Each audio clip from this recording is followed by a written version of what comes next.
when I was 18, 19, obviously I was in college, and I was a typical poor college student. Worked a couple jobs, had almost no money, but one thing I did do is I loyally paid my first tithes, and I loyally saved my second tithe.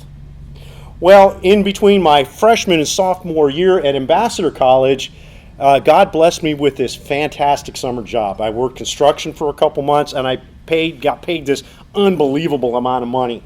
For an 18, 19-year-old kid, what I was getting paid was just unbelievable. Well, when I went back to Ambassador College, I returned to my poor college student lifestyle. I loyally paid my first tithes, and I loyally kept my second tithe on paper. But the amount of money in my bank account did not equal the amount of money that I was supposed to have set aside for my second tithe. So what was I doing? I was dipping into my second tithe for other expenses. Some might call that a misappropriation of funds. Well, at the age of 18 and 19, God taught me a lesson that I hope I will not soon forget. I will stand here, and I do believe to this day that God did curse me. My car broke down at least twice, and I can't tell you all the expenses. So all that money I did happen to save up from my construction job went away. And in fact, I was in the hole, deeply in the hole because of it, which I don't believe if I hadn't done what I did, God would have still had blessed me. Now, an interesting thing is, with the Feast of Tabernacles coming so close, what are we thinking about? I can tell you what I'm thinking about. What kind of fun activities are we going to be doing? How are we going to spend our second tithe? What are we going to shop on? I'm not a shopper, but what can I buy with my second tithe, with the second tithe? What friends are we going to see? All these fun, exciting activities. So today, I felt it would be appropriate to do just another review on second tithe. Now, you can't talk about second tithe without going to the place where it talks about second tithe, in Deuteronomy 14. In Deuteronomy 14, and we are going to start with verse 22. And the Lord said, "You shall truly tithe all the increase of your grain, and the field produces year from year, and you shall eat before the Lord your God in the place where he chooses to make his name abide, the tithe of your grain and your new wine and your oil and your firstborn and your herds, and that you may learn to fear the Lord your God always." And in verse 25, he says, "Then you shall exchange," it says if the distance is too far, then you shall exchange it for money and take the money in your hand and go to the place where the Lord your God chooses, and you shall spend the money for whatever your heart desires. I always thought it was kind of funny over the years, because I had heard as a child, well, you're only allowed to spend your second tithe on things that you can consume there at the Feast of Tabernacles. Well, unfortunately, that is not what it says. What it says is whatever your heart was. Some translations say whatever your heart lusts after. In fact, I knew of a guy while I was in Big Sandy, went to Germany for the feast. Somehow he was able to manage it, but he purchased himself a Mercedes-Benz and shipped it back. Now, did he use a second tithe? I don't know. Did he use a portion of it? But was it in an inappropriate expense? I'm saying no, it's not. Anyway, let's continue. Yeah, for whatever your heart desires, for oxen or for sheep or for wine or similar drink. And by the way, oxen, if you want to translate that to today, oxen would be the same thing as, I want to buy a tractor. That's a big thing. But for whatever your heart desires, you shall eat there before the Lord your God, and you shall rejoice, you and your household. You shall not forsake the Levite who is within your gates, for he has no part nor inheritance with you. So what's the takeaway all this? First thing, we are commanded to save a second tithe. Secondly, we are to eat or spend it before the Lord in the place where he chooses his name. Secondly, he allows us to spend it on whatever our heart desires. The fourth one, we are to rejoice before the Lord, i.e., we are to be happy. And then, like the fifth one here, is we are not to forget others that are in need. That's the simple takeaway of what second tithe is. You want the Cliff Note version, that's it. But unfortunately, over the years, I've seen numerous people leave the church, which is unfortunate. But you know what? I statistically couldn't tell you that this is true across the board, but it seems like many cases the people have left the church have had problems with tithing. Ultimately, tithing is mixed up in there somewhere. So why do people have trouble tithing? Why is it an issue? Well, for this man, I know I don't like people telling me how I need to spend my money. And I've worked hard for it. It is my money. Leave your grubby paws off of it. But God tells me to save it. Some people, on the other hand, you run into the position of, I just can't afford it. And we run into that every day, don't we? We have septic tank problems. We have car payments to weigh. We have kids growing out of their clothes. Expenses, expenses, expenses. Can we afford to keep second tithe? I'm just going to leave that as a question. And honestly, I heard one a couple years back from a gentleman that I am very close to, who actually told me I don't need to keep second tithe because I make enough money during the year that I could afford to go just about anywhere I want. Now, wouldn't we all like that trial? To make enough money that we could afford to go to England, Germany, and just at our normal salary, we could go off and have a good time. But that is not the point. That individual missed the boat, and that was the one thing that really, really got me. Because that individual missed the point. It has zero to do with, second tithe has zero to do with whether we can afford to go to the feast or not. So, let's turn back to Leviticus 27. Leviticus 27.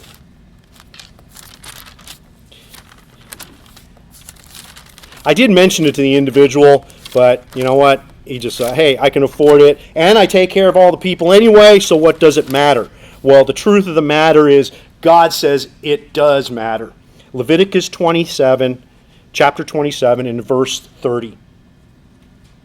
And all the tithe of the land, whether it be the seed of the land or the fruit of the tree, is the Lord's. It is holy to the Lord.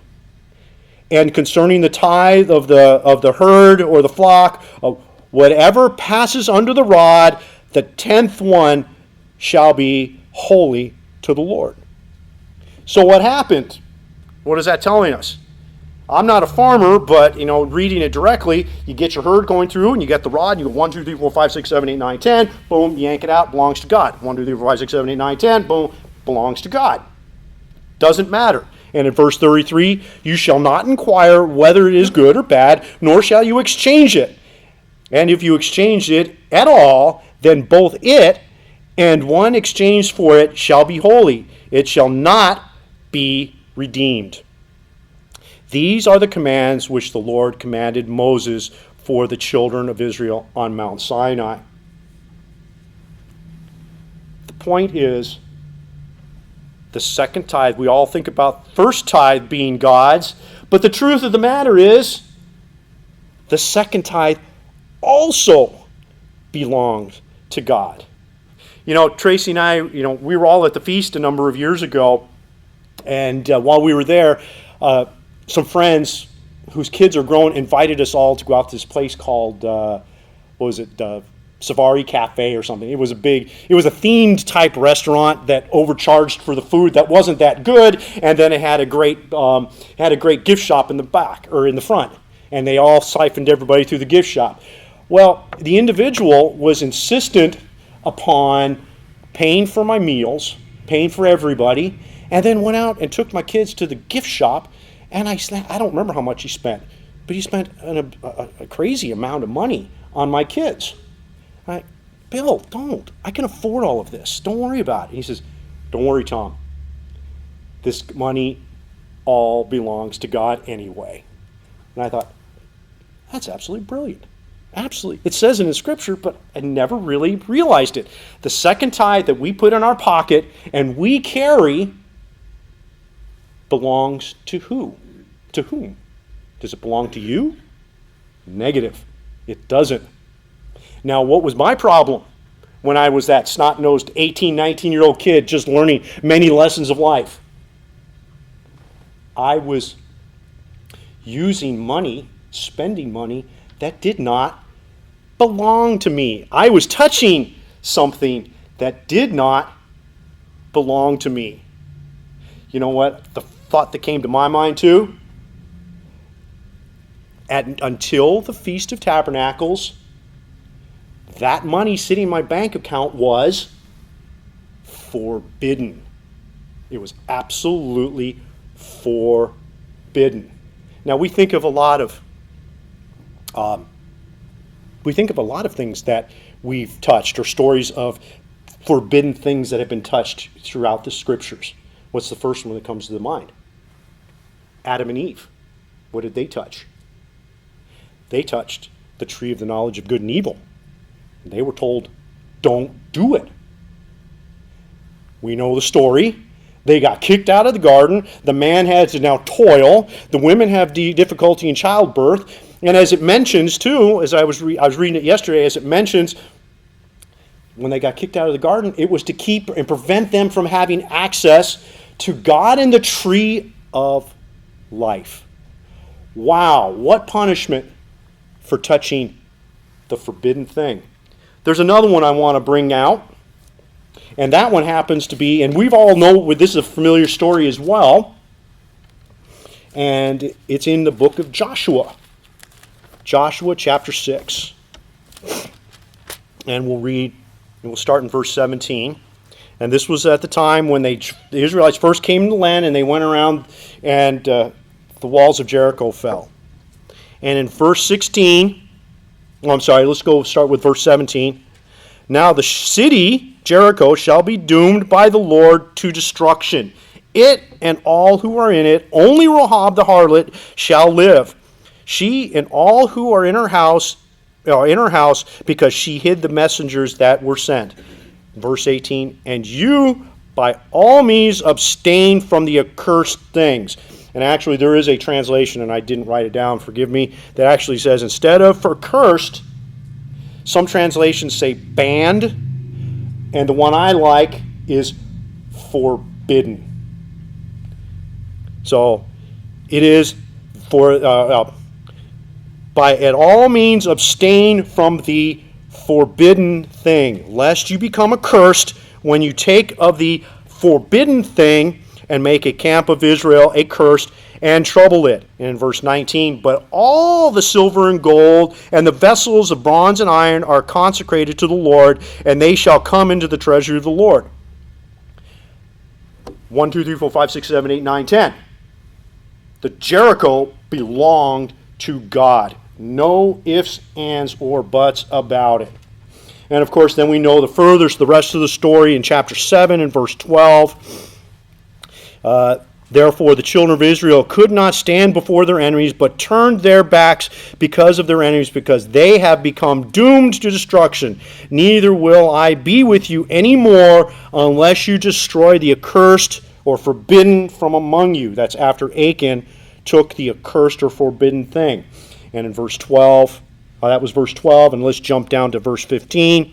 Then it shall be that he who is taken with the accursed thing or forbidden thing, Achan, shall be burned with fire, he and all that he has, because he has transgressed the covenant of the Lord, and because he had done a disgraceful thing in Israel. Wow. He touched a forbidden thing. There is one thing, another story of a forbidden thing that I really do want to go to. This is probably a surprising place. Maybe it will. I think it's going to be a surprising place, but let's turn over to 2 Samuel, please. 2 Samuel. And this one honestly floored me when I was reading this. 2 Samuel 12. And 2 Samuel 12 and verse 1. This is when Nathan the prophet came and confronted David concerning killing Uriah the Hittite and stealing Bathsheba. In 2 Samuel 12 verse 1. Then the Lord sent Nathan to David, and he came to him and said to him, there were 2 men in one city, one rich and one poor. And let's jump down to verse 5. So David's anger was greatly aroused against the man, and he said to Nathan, as the Lord lives, the man who has done this shall surely die. And verse 7, Nathan said to David, you are this man. Thus says the Lord God, I anointed you king over Israel, and I delivered you from the hand of Saul. David touched the accursed thing, or forbidden thing. He was forbidden to touch Uriah's wife.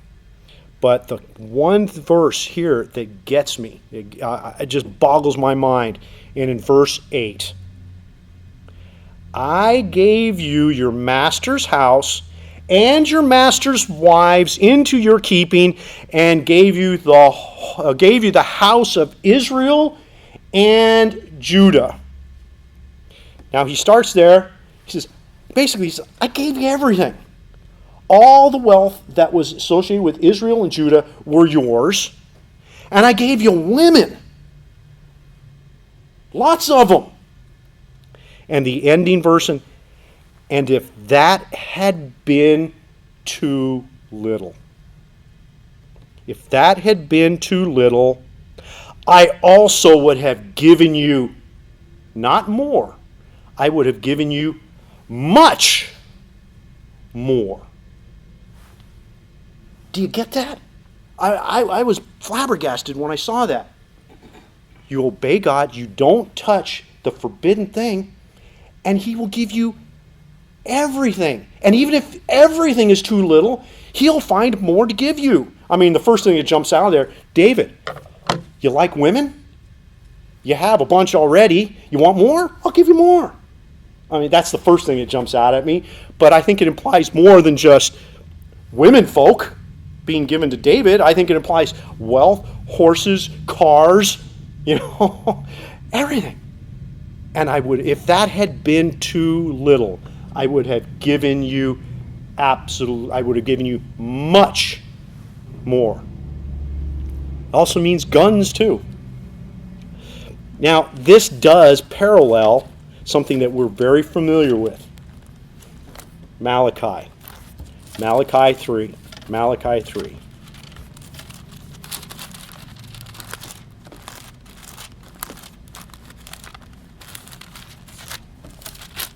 The last of the minor prophets. Malachi 3 and verse 8. We're very familiar with this. Will a man rob God? Well, you have robbed me, but you say, in what way have I robbed you? In tithes and offerings. If the tithes don't belong to God, how can you rob him? They belong to him. And it says in verse 10, bring all the tithes into the storehouse, that there may be food in my house, and try me now in this, says the Lord, if I will not open you the windows of heaven and pour out to you such blessings that there shall be not room enough to establish or to receive it. Unbelievable. So now let's take this all into perspective with the Feast of Tabernacles that we're going to be keeping soon, and specifically the second tithe. Is the second tithe holy? Yes. Is Does it belong to God? Yes. So what are we getting? We are getting permission. We're getting permission from the Lord to spend his money on whatever our hearts desire. So as God told David, if that was too little, I will give you much, much more.